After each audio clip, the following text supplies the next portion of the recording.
Pour faire une belle histoire sur le Tour, il faut un jeune, une révélation, si possible venu d'un pays qui produit peu de grandes stars. Bref, il faut de la fraîcheur. 21 ans, premier tour, Sagan impressionne. Le nouveau roi du sprint, c'est lui. Dès la première étape, une boucle entre Liège et Serein, Sagan fait parler sa puissance. Il règle au sprint un vétéran, Fabian Cancellara. Il est le premier Slovaque à remporter une étape depuis Jan Svorada en 1998. Et pas question de s'arrêter là. Troisième étape à Boulogne-sur-Mer, pendant que Sylvain Chavanel se lance dans une tentative désespérée contre le maillot jaune. Il attend. Chavanel repris. Sagan démarre, évite une nouvelle chute dans les 300 derniers mètres et s'impose. Premier doublé de ce Tour 2012. Et le triplé est à suivre. Pour s'affirmer comme un sprinter complet, il manquait à Peter Sagan une arrivée massive. Ce sera à Metz lors de la 6e étape. Deux hommes en pointe, André Greipel et Peter Sagan. Chacun a déjà gagné 2 étapes. Sagan signe le premier, la passe de 3. Le maillot vert sera pour lui. Pour faire une belle histoire sur le Tour, on peut aussi trouver un Français, de préférence un jeune pas trop connu. Et ce jeune, c'est Marc Madiot qui a mis la main dessus.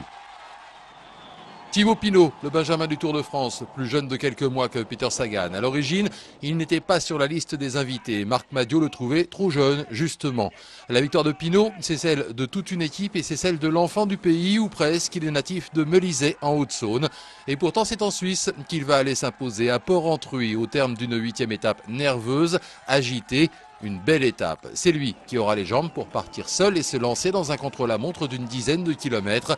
Un contre-la-montre victorieux. Le lendemain, sur le chrono, il n'aura plus de jambes. Il terminera à plus de 5 minutes. Pas grave. Lui aussi a écrit sa page dans la légende du Tour. Pour faire une belle histoire sur le Tour, trouvez 2 héros indispensables de ceux qui enflamment un pays. En 2011, ils avaient pour nom Thomas Voeckler et Pierre Rolland. En 2012, ils s'appellent, devinez qui ? Thomas Voeckler et Pierre Rolland. Le premier avait porté l'an dernier le maillot jaune, 10 jours de suite, ça n'est pas rien. On s'était même pris à rêver qu'il soit le premier Français en jaune sur les champs depuis Bernard Hinault en 1985.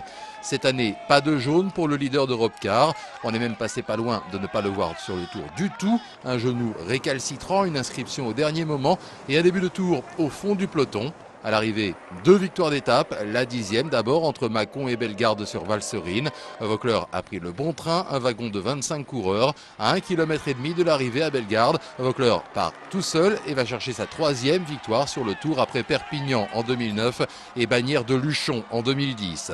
Et il récidive sur la 16e étape entre Pau et Bagnères de Luchon en solitaire, sous un soleil de plomb. Comme lors de sa victoire précédente, il rafle le maillot à pois, mais cette fois pour le garder jusqu'à Paris.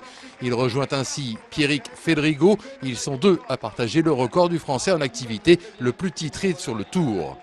Après ça, Pierre Rolland, l'équipier fidèle, en tout cas pour l'instant, pouvait-il être en reste? L'an dernier, Rolland avait remporté l'étape mythique de l'Alpe d'Huez. Seulement voilà, l'Alpe, c'est seulement une fois tous les 2 ans. Cette année, il fallait une victoire en montagne pour oublier un début de Tour plus laborieux. Ce sera le lendemain de la première victoire de Voeckler et en solitaire pour marquer les esprits. Une frayeur quand Rolland chute dans la descente du col du Mollard et une belle émotion quand il s'en va seul à 10 km de l'arrivée. Les Alpes, c'est chez moi, déclare Pierre Rolland. Réponse des montagnards, tu reviens quand tu veux.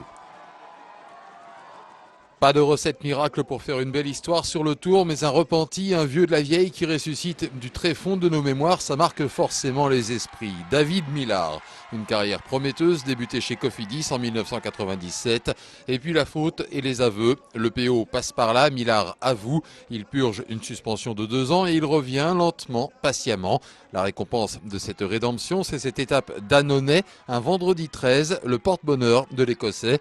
9 ans après sa dernière victoire sur le Tour, Millar est de retour pour un chant du cygne, un baroud d'honneur. À 35 ans, c'est peut-être sa plus belle victoire.